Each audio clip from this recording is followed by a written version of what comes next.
3 years ago, I was living in my car in a Walmart parking lot in Phoenix, Arizona, wondering if this was how my story would end. Today, I'm sitting in my own recording studio, having just finished producing music for a major film. But the real miracle isn't the studio, the success, or even the money. It's what I discovered about the invisible force that shapes our reality when we learn to work with it instead of against it. My name is Marcus, and what I'm about to share with you will sound impossible. But I'm here to tell you that the universe is far more responsive to our thoughts and feelings than most of us ever realize. And if you're watching this right now, struggling with your own battles, feeling like you're stuck in a cycle you can't break, I want you to know that everything is about to change.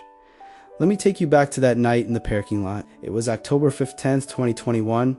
I remember the date exactly because it was the night I hit rock bottom so hard that I had nowhere to look but up. I was 32 years old, sleeping in a beat-up Honda Civic that smelled like old fast food and broken dreams. The leather seats were cracked, and every time I shifted, they'd make this sound like a sigh of disappointment. That sound became the soundtrack of my failure. 6 months earlier, I'd been fired from my job at a recording studio in Los Angeles. Not because I wasn't good at what I did, I was actually talented, maybe even gifted. But talent doesn't pay the bills when you're constantly late. When you're so depressed you can barely function. When you've convinced yourself that success is for other people, not for someone like you. I grew up in Detroit, in a neighborhood where dreams felt like luxuries we couldn't afford. My father worked double shifts at the Ford plant, and my mother cleaned offices at night.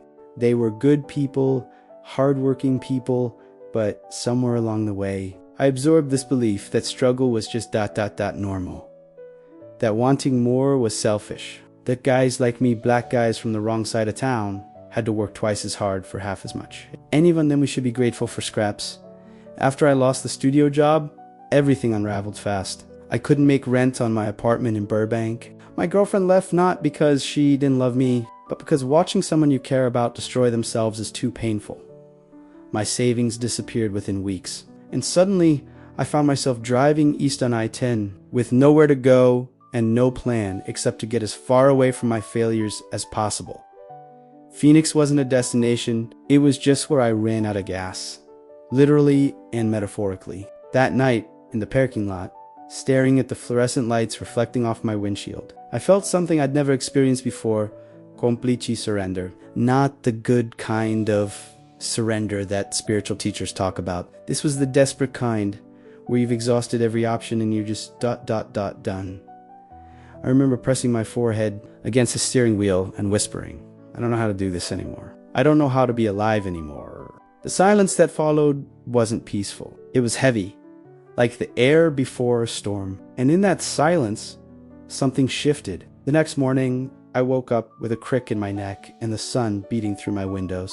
The heat in Arizona is different. It's not just hot, it's determined. It finds every crack, every vulnerability, and it pushes until you move. I walked into the Walmart to use the bathroom and buy a bottle of water with the last few dollars I had. As I was walking through the aisles, still trying to wake up, trying to figure out what the hell I was going to do with my life, something caught my eye. There was this display of books, the kind they set up near the entrance with bestsellers and self-help stuff. Usually I would have walked right past, but one book seemed to be calling to me. The cover was simple, elegant, The Power of Now by Eckhart Tolle. I picked it up and started reading the first page, right there in the aisle. The words hit me like cold water. You are not your mind.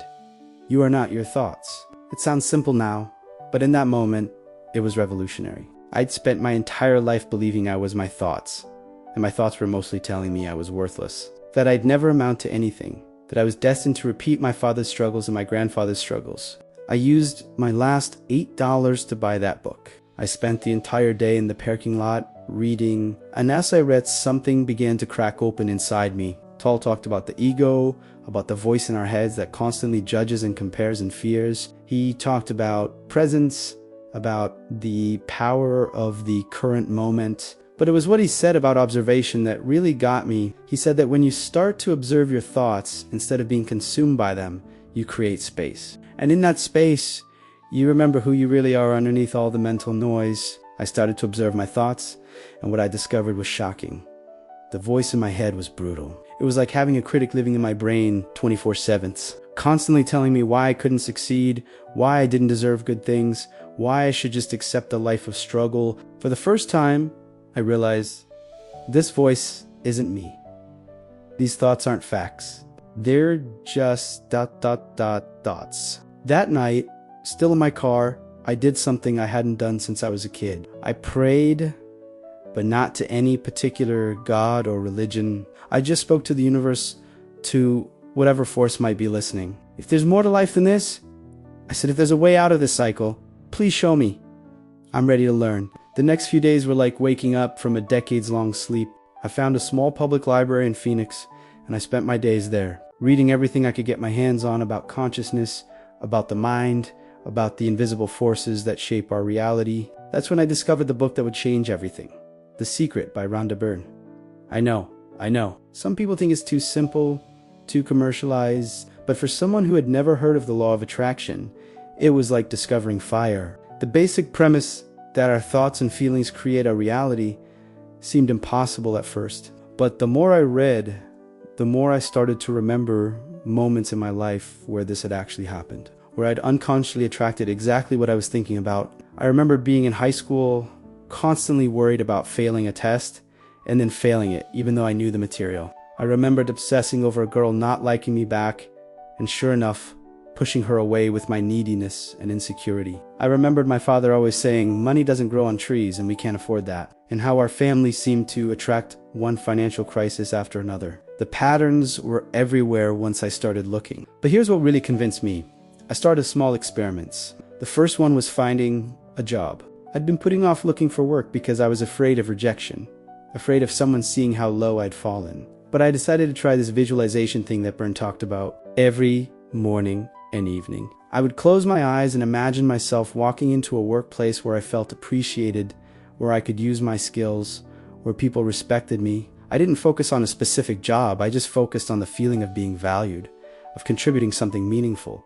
I imagined the handshake when I got hired. I imagined my first paycheck. I imagined the relief of having somewhere to go every day, some structure in my life. Within a week, I saw a posting for a part-time position at a music equipment warehouse. It wasn't glamorous, but it was connected to the industry I loved. I applied online, and something strange happened. Instead of my usual anxiety and fear of rejection, I felt calm, confident, even. I got the job. My manager, Dave, was this older guy with long gray hair and kind eyes. During my interview, he said something that still gives me chills, I wasn't planning to hire anyone this week, but something told me to post that job yesterday.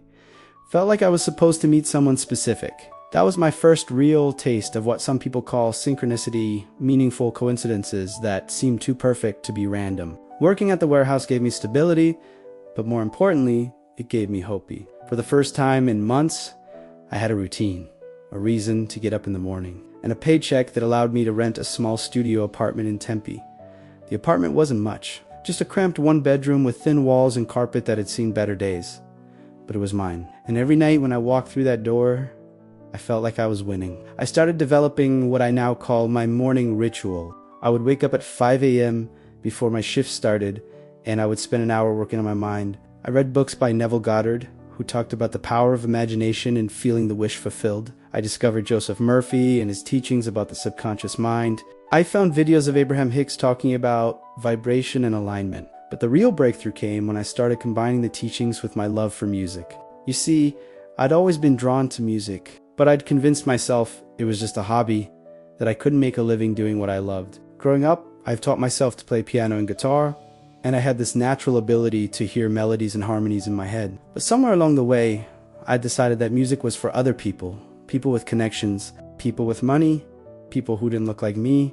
One morning, during my visualization practice, I had this vision that was so vivid it felt like a memory from the future. I saw myself sitting at a piano in a beautiful studio, working on a piece of music that made people feel something deep and true. I could hear the melody, I could feel the keys under my fingers, I could even smell the coffee cooling in a mug beside me. But here's the crucial part.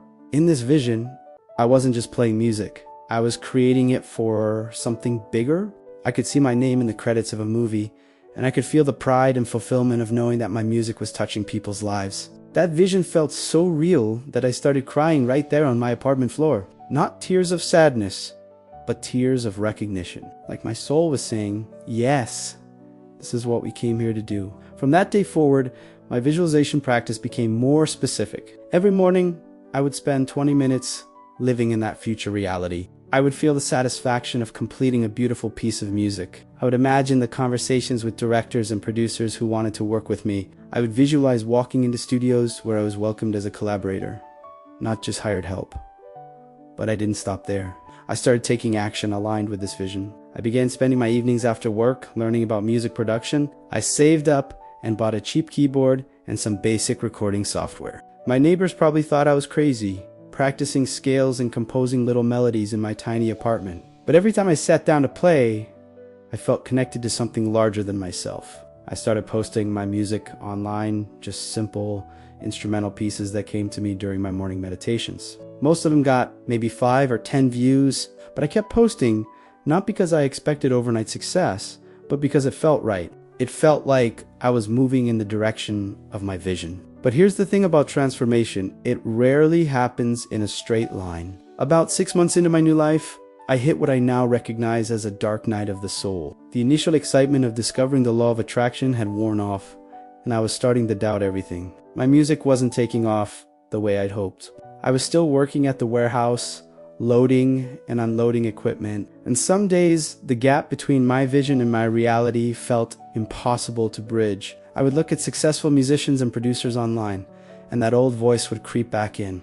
Who are you kidding? You're 33 years old, living in a cheap apartment, working a job that has nothing to do with your dreams. This law of attraction stuff is just wishful thinking. There was one particular night, I remember it was raining, which is rare in Phoenix, when I sat at my keyboard and couldn't play a single note. The music that usually flowed so easily just it wasn't there. I felt empty, disconnected, like I'd been fooling myself about having any real talent. I went to bed that night, wondering if I should just accept that some people are meant to have ordinary lives. That maybe my father was right when he said, dreams don't pay the bills. But something interesting happened the next morning. Even though I felt terrible, even though I was full of doubt, I still did my morning practice. Not because I felt like it, but because it had become a habit, a commitment I had made to myself. I sat in meditation, and instead of trying to force positive thoughts, I just allowed myself to feel the disappointment, the fear, the uncertainty. And in that space of honest feeling, something unexpected happened. I heard a voice, not an audible voice, but a knowing that seemed to come from somewhere deeper than my conscious mind. It said, "This is part of the process. The doubt, the fear, the contrast. This is how you clarify what you really want. This is how you strengthen your faith." I realized that my discouragement wasn't a sign I was failing. It was a sign I was growing. It was my ego's last attempt to keep me small, to pull me back into the familiar story of limitation. That morning, I made a decision that changed everything. Instead of abandoning my practice when things got difficult, I would recommit to it. I would trust the process even when I couldn't see the results. I wrote down what I now call my declaration of faith. I may not understand how it's going to happen, but I know that I am being guided toward my highest good. I trust that every experience, even the difficult ones, is serving I am willing to become the person who lives the life I'm dreaming of. 2 weeks after that dark night, something extraordinary happened. I was at work reorganizing inventory in the back of the warehouse when Dave called me into his office. I thought I was in trouble for something, but when I walked in, there was another man sitting there, someone I didn't recognize. Mark Estavi said, "I want you to meet Tony Rodriguez. He's a film composer who's been renting some equipment from us, and we got to talking about music." Tony was in his 50s, with an easy smile and the kind of quiet confidence that comes from years of success. He shook my hand and said, "Dave tells me you're a musician. What kind of stuff do you create?" I almost deflected, almost said something self-deprecating about just being a hobbyist. But something inside me, maybe it was all those months of visualization, maybe it was the faith I'd been building, made me stand a little taller. "I compose instrumental pieces," I said. "Emotional, cinematic stuff. I'm actually working on building a portfolio for film and television." Tony's eyes lit up. "No kidding. I'm working on a project right now, an independent film about a guy who loses everything and finds himself through music. The director wants something authentic, something that comes from real experience. You wouldn't happen to have anything I could listen to, would you?" My heart started racing. This was it, one of those synchronicities I've been learning about. The universe was responding to my vision, but in a way I never could have planned or predicted. I showed him some of my tracks on my phone right there in Dave's office. He listened for maybe 30 seconds before he started nodding. "This is exactly what we need," he said. "Would you be interested in composing the score for this film?" I wanted to play it cool, but I'm pretty sure my voice cracked when I said yes. Working on that film score was like stepping into the vision I'd been holding for months. The director, Sarah, was this brilliant woman in her 40s who understood that music isn't just background, it's the emotional heartbeat of a story. She would describe a scene to me, and I would close my eyes and feel into the emotions of the character. Then I would go home to my little apartment, sit at my keyboard, and let the music come through me. It was different from anything I'd experienced before. I wasn't trying to create music, I was allowing it to be created through me. The melodies would appear fully formed, like they'd been waiting somewhere in the invisible realm for me to be ready to receive them. The film was called Second Chances, and it premiered at the Phoenix Film Festival 6 months later. I'll never forget sitting in that theater, hearing my music played through a professional sound system, watching it enhance the emotions of the story and move the audience. But the real magic happened after the screening. A woman came up to me, tears in her eyes. She said, "I don't know if you realize this, but your music saved my life tonight. I came here planning to, well, let's just say I wasn't planning to go home. But something about the way your music captured hope in the middle of despair. It reminded me that endings can be beginnings." That's when I truly understood the law of attraction. It's not just about getting what you want, it's about becoming who you need to be to serve something larger than yourself. My music wasn't just fulfilling my dreams, it was fulfilling my purpose. Success has a way of building momentum. After Second Chances, other opportunities started appearing. Sarah recommended me to other directors. I got hired to score a documentary about urban gardening, then a short film about immigration, then a web series about young entrepreneurs. But the biggest shift wasn't in my career, it was in my identity. I stopped seeing myself as someone who used to be homeless, someone who was lucky to have a job at a warehouse. I started seeing myself as a composer, as an artist, as someone who had something valuable to offer the world. And thus my self-image changed. Everything around me began to shift. I moved into a better apartment, one with a room I could convert into a proper home studio. I invested in professional equipment. I started networking with other musicians and filmmakers. I began to see opportunities everywhere I looked instead of obstacles. But here's what I want you to understand. This wasn't about positive thinking or fake optimism. This was about alignment. When I was living in my car, my thoughts, feelings, and actions were all aligned with scarcity and failure. When I started focusing on my vision, feeling the emotions of my desired reality, and taking inspired action, everything aligned with abundance and success. The law of attraction isn't magic. It's physics. It's about the vibrational frequency you emit and the experiences you attract that match that frequency. Today, 3 years after that night in the Walmart parking lot, I'm sitting in my own professional recording studio. The walls are soundproofed, the equipment is top of the line, and there's a window that looks out onto the mountains surrounding Phoenix. I've scored 12 films, 3 documentaries, and a television pilot that's been picked up by a streaming service. My music has been heard by millions of people around the world. I've worked with directors and producers who have become genuine friends and collaborators, but the real miracle isn't the success.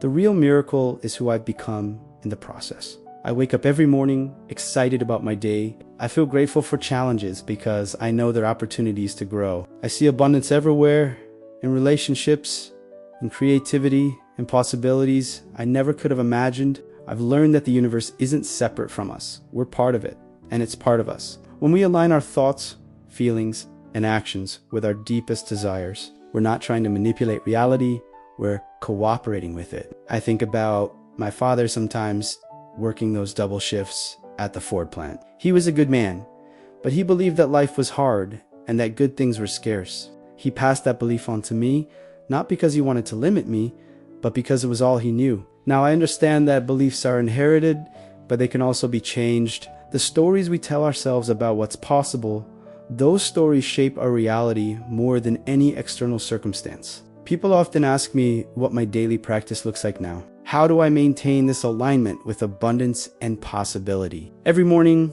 I still wake up at 5 a.m. I spend the first hour of my day in what I call creator mode. Not doing, but being. I meditate for 20 minutes, just breathing and connecting with the present moment. Then I visualize, not from a place of lack or wanting, but from a place of gratitude for what's already unfolding. I see myself in my studio, working on music that moves people. I feel the satisfaction of creating something beautiful. I imagine the conversations with directors who are excited to collaborate with me, but most importantly, I feel the emotion of being someone who contributes something meaningful to the world. Then I write in my journal 3 pages of stream of consciousness, thoughts, fears, dreams, gratitude. This helps me stay connected to my authentic self underneath all the mental noise. Before I start my creative work for the day, I ask myself, what wants to be created through me today? And then I listen. Sometimes it's a melody that's been waiting in the wings. Sometimes it's a new collaboration. Sometimes it's just the music of being fully present to whatever is in front of me. The key isn't perfection, it's consistency. Some days my practice feels magical and transformative. Other days it feels routine, even boring, but I show up regardless, because I've learned that transformation happens in the spaces between the dramatic moments and the daily choice to align with possibility instead of limitation. But here's what I've come to understand about the law of attraction that most people miss. It's not ultimately about getting what you want, it's about becoming who you're meant to be so that you can serve the world in the way only you can. My music isn't just my dream, it's my contribution. Every film score I create is an opportunity to touch someone's heart, to help them feel less alone, to remind them that beauty and meaning are always available, even in the midst of struggle. I think about that woman at the film festival, the one who said my music saved her life. I think about the emails I get from people who've heard my music during difficult times and found comfort in it. I think about the young musicians who reach out asking for advice, who remind me of myself sleeping in that car in the Walmart parking lot. This is what the law of attraction is really about. Not just manifesting a better life for yourself, but becoming someone who makes life better for others. When you're aligned with your purpose, when you're living from your authentic self, you become a conduit for something larger than your individual desires. You become a force for healing in the world. I want to share something with you that I've never talked about publicly before. Last month, I was working on a particularly challenging piece of music for a film about a father and son reconnecting after years of I was struggling with the melody, feeling blocked and frustrated. I decided to take a walk in the desert near my studio. As I was walking, watching the sunset paint the sky in impossible colors, I started thinking about my own father. He died 2 years ago, just as my career was taking off. We never got to have that conversation where I could thank him for his sacrifices, where I could tell him that his struggles hadn't been in vain. Standing there in the desert, I felt this overwhelming sense of his presence. Not in a supernatural way, but in the way that love transcends time and space. I could feel his pride, his amazement at what I'd become, his gratitude that I'd found a way to break the cycle of limitation that had defined our family for generations. And in that moment, the melody came to me, not just the notes, but the entire emotional architecture of the piece. It was as if the universe was composing through me, using my skills and my heart to create something that would touch other fathers and sons, other families working to heal old wounds. When I played that piece for the director, she started crying. "How did you know?" she asked. "How did you capture exactly what this story needed?" I couldn't explain it then, and I can't fully explain it now. But I know that when we align ourselves with love, with service, with the highest version of who we can be, we become collaborators with an intelligence far greater than our individual minds. This is the invisible architecture of the law of attraction, not just the mechanical process of thoughts becoming things, but the spiritual reality that we're all connected, all part of a larger creative force that wants to express itself through us. If you're watching this right now, if something in my story is resonating with you, I want you to know that your current circumstances are not your final destination. They're just your starting point. Maybe you're in your own car right now, wondering how you're going to make it through another day. Maybe you're working a job that pays the bills but crushes your soul. Maybe you're surrounded by people who love you but don't understand your dreams. I want you to know that none of that disqualifies you from creating an extraordinary life. The law of attraction doesn't care about your past mistakes, your current limitations, or other people's opinions about what's possible for you. It only responds to the vibration you're emitting right now, in this moment. And that vibration is determined by 3 things: what you choose to focus on, how you choose to feel, and what actions you choose to take. You don't have to believe in the law of attraction for it to work. It's working whether you believe in it or not. But when you start to work with it consciously, when you start to align your thoughts, feelings, and actions with what you truly desire, that's when miracles become normal. Start small. Start with one morning practice. Start with 5 minutes of visualization. Start with writing down 3 things you're grateful for every day. Start with asking yourself, what would someone who lives my dream life do in this situation? The universe is waiting for you to remember who you really are. Underneath all the stories you've been telling yourself, it's waiting for you to claim your power, not over others, but over your own experience of life. I'm going to end with something I learned from Neville Goddard, one of the greatest teachers of manifestation who ever lived. He said that imagination is not just fantasy, it's the creative power of God within us. Every night before you go to sleep, I want you to imagine yourself living the life you desire. Don't think about how it's going to happen. Don't worry about whether you deserve it. Don't get caught up in the details of timing or logistics. Just imagine it, feel it, live in it as if it's already real. See yourself waking up in the morning, excited about your day. Feel the satisfaction of doing work that matters to you. Imagine the relationships that support and celebrate who you're becoming. Picture yourself contributing something meaningful to the world, using your unique gifts in service of something larger than yourself. And then, tomorrow morning, wake up and ask yourself, what would someone who lives this life do today? And then do that. The bridge between where you are and where you want to be isn't built with thoughts alone. It's built with aligned action, taken one step at a time in faith that the universe is conspiring to help you succeed. 3 years ago, I was sleeping in my car, convinced that struggle was my destiny. Today, I'm living a life that still amazes me every single day. Not because I'm special, not because I got lucky, but because I learned to work with the fundamental creative force of the universe instead of against it. If it can happen for me, a guy from Detroit who lost everything and had to rebuild from scratch, it can happen for you. The only question is, are you ready to begin? As I sit here in my studio, watching the last light of day fade behind the mountains, I'm filled with gratitude for that night in the Walmart parking lot. Not because it was pleasant, it was one of the darkest moments of my life, but because it was the moment I finally stopped running from myself and started running toward who I was meant to become. Every challenge you're facing right now, every limitation that seems insurmountable, every dream that feels impossible, these aren't obstacles to your transformation.